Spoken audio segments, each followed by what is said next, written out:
The next part of our discussion it will be about mathematical language and symbols. Characteristic of the language mathematics. The language of mathematics make it easy to express the kinds of thoughts that mathematicians like to express. It is precise, um, concise, okay? Precise in the sense that it is able to make very fine distinctions. Concise, brief, powerful, able to express complex thoughts with relative ease. The language of mathematics can be learned but requires the efforts needed to learn any foreign language. In this book, okay, in this presentation, we will get extensive practice with mathematical language ideas to enhance your ability to correct, read, or write, speak, and understand mathematics. Mathematical expression is a finite combination of symbols that is well formed according to rules that depend on the context. Mathematical symbol can be designated into numbers or constants, or pwede sa variables and operations, functions, brackets, punctuations, and grouping. Order of operation and other aspect of logical syntax. Okay, the characteristic of the language of mathematics. The language of the mathematics make it easy to express the kinds of thoughts. Okay? Balik palata. So, mathematical expression is a finite combination of symbols well formed according to the rules that depend on the context. Mathematical symbol can designate numbers. Okay? And then a mathematical sentence is also called mathematical statement. Statement or proposal is a sentence that can be identified as either true or false. So for example, 6 is a prime number. It is a mathematical sentence or a statement. But is 6 a prime number? Prime numbers are those numbers that are divisible by 1 and itself. 6, it is divisible by 2, it is divisible by 3 also. So it is not a prime number, although it is still a simple statement. Convention in the mathematical language. Mathematical convention is a fact, name, notation, or usage which is generally agreed upon by mathematicians. Sample conventions are. So look at this R symbol. This denotes the set of real numbers from negative infinity to positive infinity.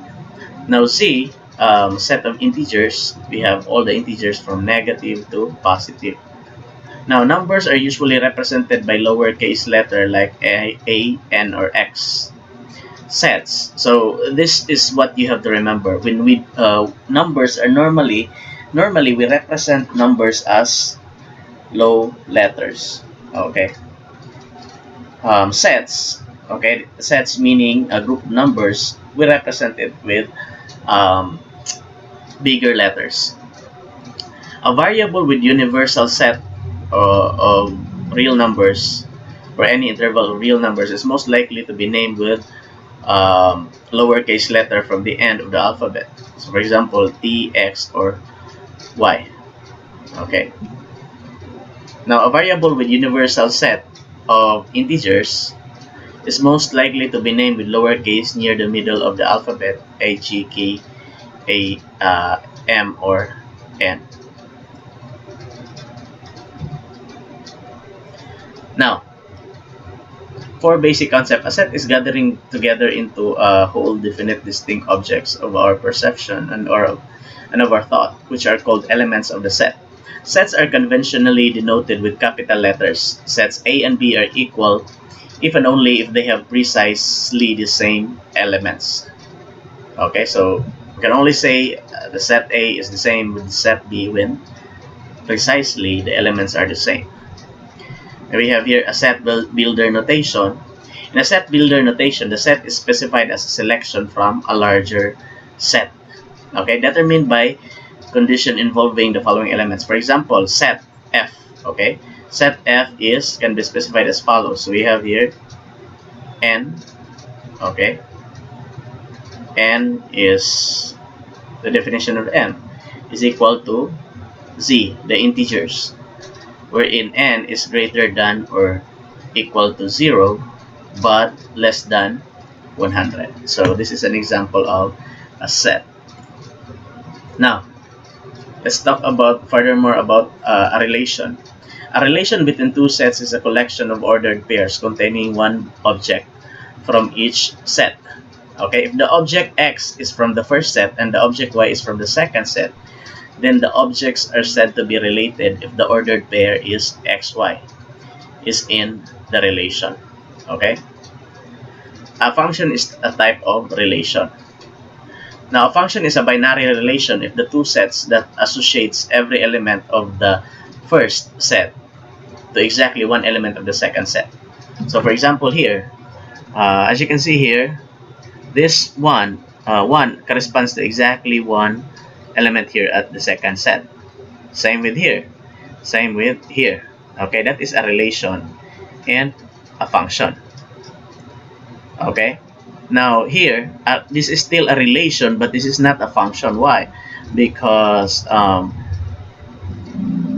number here at x, okay, the dependent variable x, corresponds to two values. They have relation, but it is not a function. Okay, so it cannot be a function because it must this one here must only correspond to one here, one value here. Relation but not function. Mathematical language and symbol. A binary operation or dyadic operation is a calculation that combines two elements, okay, called operands, to produce another element. More formally, a binary operation is any operation of arity 2. Okay, so calculation that combines two elements to produce another element. So, for example, addition. Okay, more specifically, a binary operation on a set is an operation whose two domains and the codomain are the same set. Examples include the familiar arithmetic operation. So, addition, if we add two numbers, say for example 2 plus 3 is equal to 5. So, we have two elements combined in order to form as one. Same with subtraction and multiplication. Other examples are readily found in different areas of mathematics, such as vector addition, matrix multiplication, and conjugation in groups. Elementary logic provides the basic rule for constructing sound, compelling arguments. The building block of logical arguments are logical statements. A logical statement is a declarative sentence which conveys factual information. If the information is correct, then we say the statement is true, and if the information is incorrect, then we say the statement is false. Now, all logical statements are formed by combining a simple statement. A simple statement is a logical statement carrying one piece of information. For example, 6 is a prime number. Okay, that is a simple statement, but is it true? Is it false? Now, obviously, 6 is divisible by 2 and 3, so it is not a prime number. So this is, okay, false. Okay, or this is incorrect. Now, each of the following is a simple statement. For example, the United States Post Office deliver mail. Okay, that's a simple statement. Another one is Paris is the capital of Tanzania. That's another statement. Now, polynomial x squared minus 1 factors as x minus 1 plus times x plus 1. So as you can see here, this is correct because this is the post office delivers mail. Now, Paris is the capital of France, so not Tanzania. So this is true, this is false. This one, the factors of x squared minus 1 is x minus 1 and x plus 1. So this is true. So only 1 and 3 are true.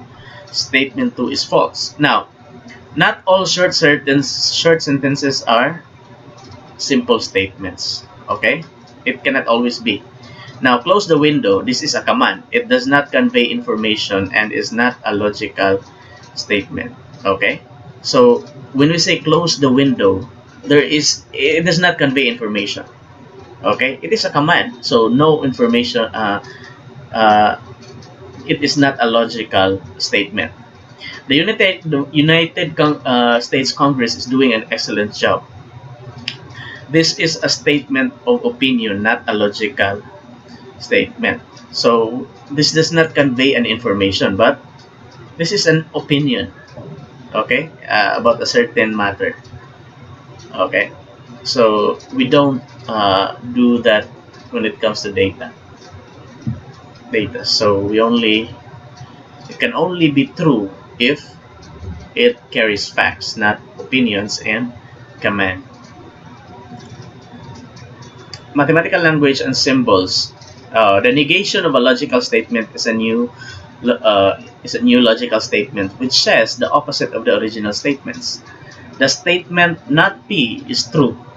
Exactly that when the original statement is P is false. Okay, so let's base it here. Not P is true. If not P is true, so that means P is the opposite here of true, which is false. Okay?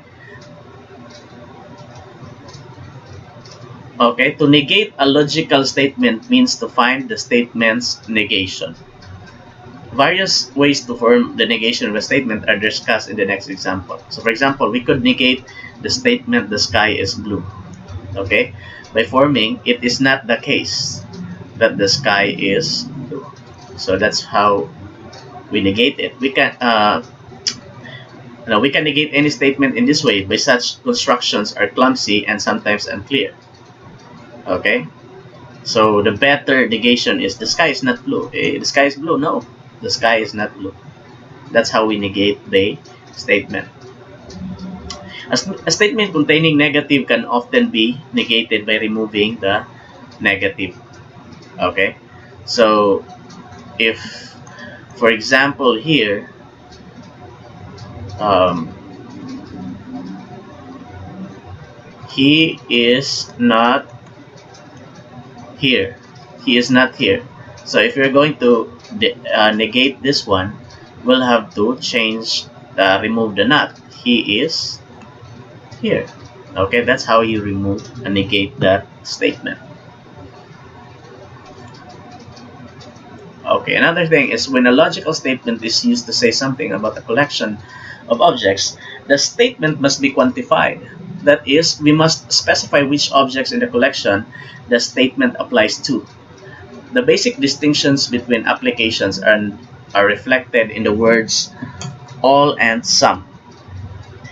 If a logical statement applies to all objects in collection, then it is called universally quantified statement. Okay?